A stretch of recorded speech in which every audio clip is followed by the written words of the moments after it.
heureux de vous retrouver encore aujourd'hui pour passer ce temps autour de la parole du Seigneur, pour méditer ensemble la parole de Dieu. Alors, autour du café, du petit déjeuner, voilà, il fait encore un peu nuit, on est très tôt dans la journée, mais on veut donner la première place au Seigneur, lui donner nos cœurs et nos vies. C'est avant tout lui donner nos journées. Voilà, que Dieu vous bénisse.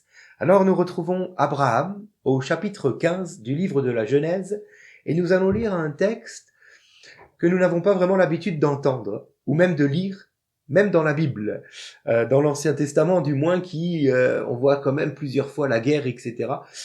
Et pourtant un tel texte, on a l'impression de pas vraiment le comprendre. Alors on va en parler après, si vous voulez bien.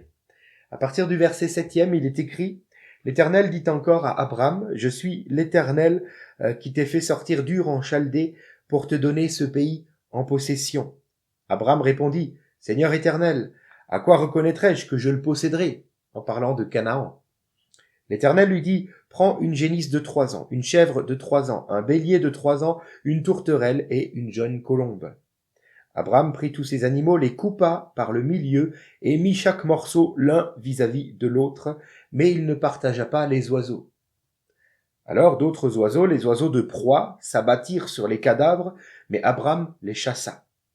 Au coucher du soleil, un profond sommeil tomba sur Abraham, et voici qu'il fut saisi par la terreur et par une grande obscurité. L'Éternel dit à Abraham, sache que tes descendants seront étrangers dans un pays qui ne sera pas à eux.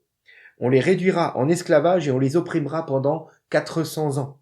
Cependant, la nation dont ils seront esclaves, c'est moi-même qui la jugerai, et ils sortiront ensuite avec de grandes richesses. Quant à toi, tu iras dans la paix, rejoindre tes ancêtres, tu seras enterré après une heureuse vieillesse. Ce n'est qu'à la 4e génération qu'ils reviendront ici, car la faute des Amoréens n'est pas encore à son comble. Quand le soleil fut couché, il y eut une obscurité profonde et une colonne de feu passèrent entre les animaux partagés. Ce jour-là, l'Éternel fit alliance avec Abraham en disant, c'est à ta descendance que je donne ce pays, celui qui va du fleuve d'Égypte jusqu'au grand fleuve, jusqu'à l'Euphrate. Amen. Amen. Alors, j'ai mis comme titre à cette méditation une alliance divine qui nous rend libres. Une alliance divine qui nous rend libres. Alors aujourd'hui, si nous voulons finaliser un contrat, c'est facile, il suffit d'aller chez le notaire. On est d'accord. Mais à l'époque d'Abraham, en Mésopotamie, les notaires n'existaient pas. Tout simplement. Donc, pour sceller une alliance, il existait une coutume.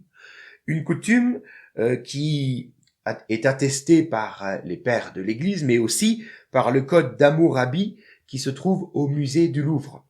Et cette coutume, en Mésopotamie, à l'époque d'Abraham en tout cas, était justement de prendre des animaux, de les couper par le milieu et de les disposer ensuite par morceaux l'un vis-à-vis de l'autre, en sorte de créer finalement une allée, un chemin entre les morceaux des animaux. On dispersait ces morceaux de cette manière-là, et ensuite, le vendeur, celui qui rédige le contrat, si vous voulez, qui se nommait à l'époque le suzerain, lui passait en premier dans cette allée entre les animaux partagés.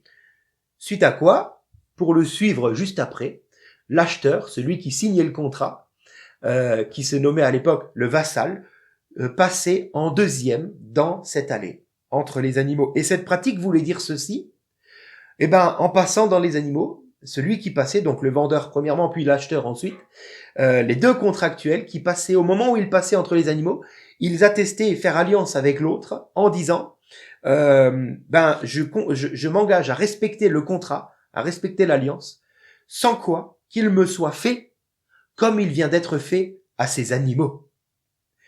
Et l'alliance était ainsi scellée. Bon. Que nous raconte cette alliance pour nous aujourd'hui, cette alliance donc que Dieu a faite avec Abraham? Premièrement, nous l'avons lu, il est écrit, c'est Dieu qui dit à Abraham, ils seront, en parlant des descendants, tes descendants, Abraham, seront esclaves et on les maltraitera pendant 400 ans. Cette alliance déjà vient éclairer Abraham sur sa descendance. C'est ta descendance qui possédera ce pays, même si c'est à toi que je la promets, mais en réalité c'est ta descendance qui va profiter de ce pays, qui va l'avoir en possession. Mais Abraham, ta descendance sera d'abord emmenée captive dans un pays étranger, et ce pendant 4 siècles. Autrement dit, Dieu est en train de révéler à Abraham que les Juifs seront bientôt esclaves en Égypte, car c'est ce qui s'est passé. Le peuple de Dieu, le peuple juif, a été déporté, emmené en Égypte pendant 430 ans. Esclaves dans un pays étranger. Ce faisant, rappelez-vous que la Genèse est écrite par Moïse sur le mont Sinaï, juste au moment donc où le peuple juif est sorti de l'esclavage en Égypte. Alléluia! Dieu annonce au travers de ce passage à tous les Juifs que c'est lui, le Dieu du ciel et de la terre, qui vient de les sortir de l'Égypte. Ne sont-ils pas, le peuple d'Israël sous Moïse, en train de suivre une colonne de feu la nuit, une colonne de nuée le jour?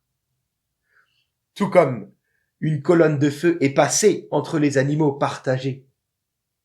Le peuple d'Israël comprend donc que c'est l'Éternel qui vient de le secourir au travers du bras de Moïse. Et donc le peuple de Dieu peut être réconforté et se sentir en sécurité, car c'est Dieu qui conduit toutes choses. Mais bien plus encore, le peuple d'Israël à ce moment-là, avec Moïse, comprend que s'il a été sorti d'Égypte, c'est afin de prendre possession de Canaan. Donc Dieu révèle ses desseins à son peuple au travers de ce passage, de cette alliance contractée à ce moment-là avec Abraham. Mais cette alliance nous annonce aussi autre chose. Nous l'avons lu, ils seront esclaves pendant 400 ans, à la 4e génération, ils reviendront ici. Or, 4 générations ne fait pas 400 ans. À moins que les esclaves hébreux à cette époque-là étaient atteints d'une longévité extraordinaire. Mais je crois plutôt qu'il faut comprendre au travers de ces chiffres toute une symbolique. Captifs pendant 400 ans, 4 générations, 4 sortes d'animaux. Juste avant ce texte que nous avons lu dans la Genèse, il est fait mention de 4 rois qui ont battu 5 autres et que Abraham a pu ensuite dépouiller. Tous ces 4-là nous parlent à ce moment-là, dans Genèse 15, au moment de l'alliance contractée avec Abraham, nous parlent encore une fois non seulement de l'esclavage en Égypte, mais de tous les exils à venir pour le peuple d'Israël. Ces 4 exils qu'on a parlé déjà vendredi semaine dernière, l'exil de Babylone, de Perse, de Grèce, et auprès des Goïms, des païens, qui commencent avec Rome.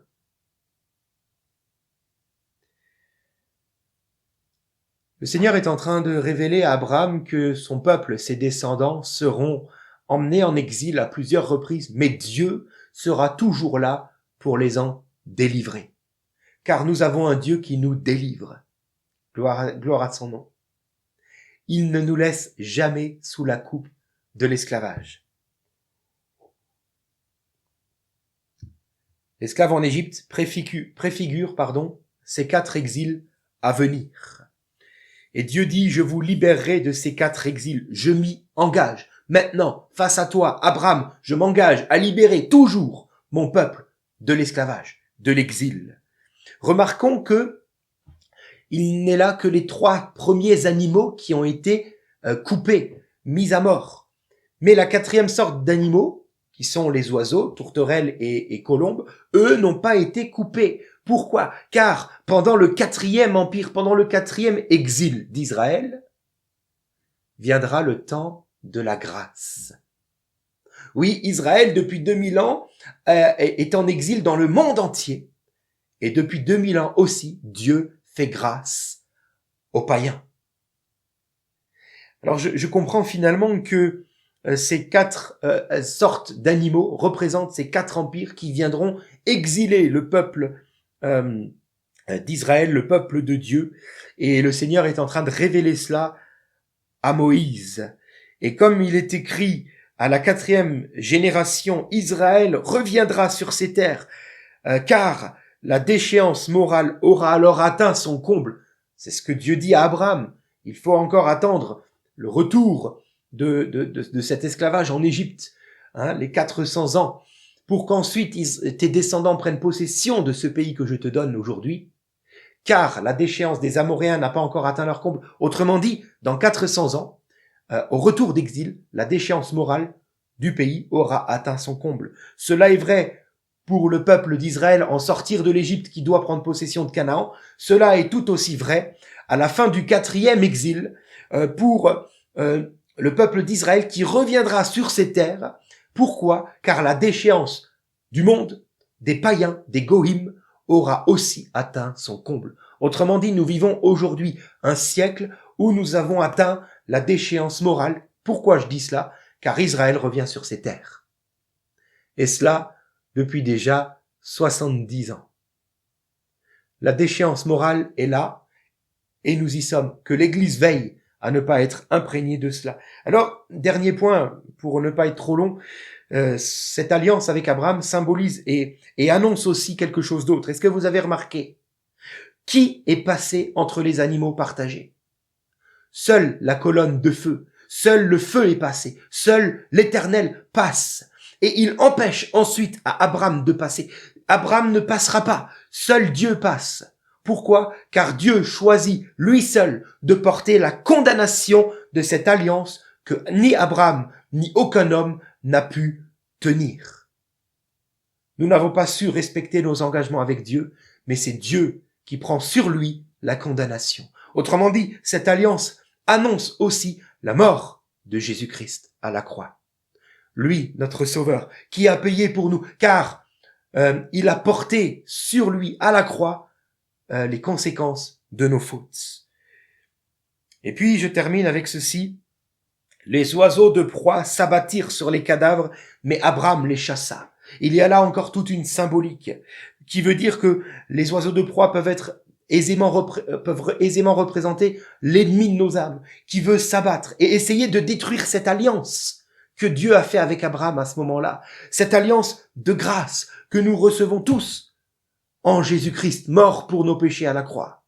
L'ennemi veut détruire cette alliance. Autrement dit, il veut pas qu'elle s'ébruite. Il veut pas que les gens la connaissent. Heureusement, il existe encore aujourd'hui des Abraham qui s'appellent l'Église, qui veulent prêcher partout cette bonne nouvelle que Jésus est mort à leur place, afin qu'ils soient sauvés. Alléluia. L'ennemi veut aussi, en s'abattant sur ces cadavres, veut aussi détruire Israël. C'est son objectif. Et nous le voyons avec tout ce que nous vivons encore aujourd'hui, tout ce qu'Israël peut vivre, toutes ces guerres. Ce pays n'a jamais connu la paix. L'ennemi veut le détruire. Mais heureusement, là encore, qu'il existe des Abraham, des Juifs messianiques qui se lèvent pour prêcher la bonne nouvelle, afin que leur Messie, qui est aussi le nôtre, puisse se lever sur le mont des Oliviers, lui le dernier, pour amener la paix à son peuple. Seigneur, je prie pour chacun de nous qui entendons ce message. Tu es ce Dieu qui a fait alliance afin de nous délivrer. Tu nous délivres plus précisément de notre mauvaise façon de vivre sans Dieu. Tu nous délivres aussi de la mort, de l'enfer et des puissances des ténèbres. Tu nous rends libres en Jésus-Christ. Je prie donc que cette liberté nous garde et que nous puissions marcher dans cette liberté acquise en Jésus-Christ. Et qu'Israël, au plus vite, puisse connaître cette liberté en Jésus son Messie. Merci Seigneur. Nous n'avons pas à rester emprisonnés. Tu nous rends libres parce que tu as payé pour cela. Tu effaces nos fautes. Ce matin, tu nous rappelles que nous sommes libres et que tu nous appelles à marcher dans cette liberté. Amen. Que Dieu vous bénisse et je vous dis à demain. Shalom Aleichem, Yivenu Shalom Aleichem, Yivenu Shalom Aleichem, Yivenu Shalom, Shalom, Shalom Aleichem. Nous vous annonçons la joie, nous vous annonçons la joie, nous vous annonçons la joie, nous vous annonçons la joie en Jésus, nous vous annonçons la paix, nous vous annonçons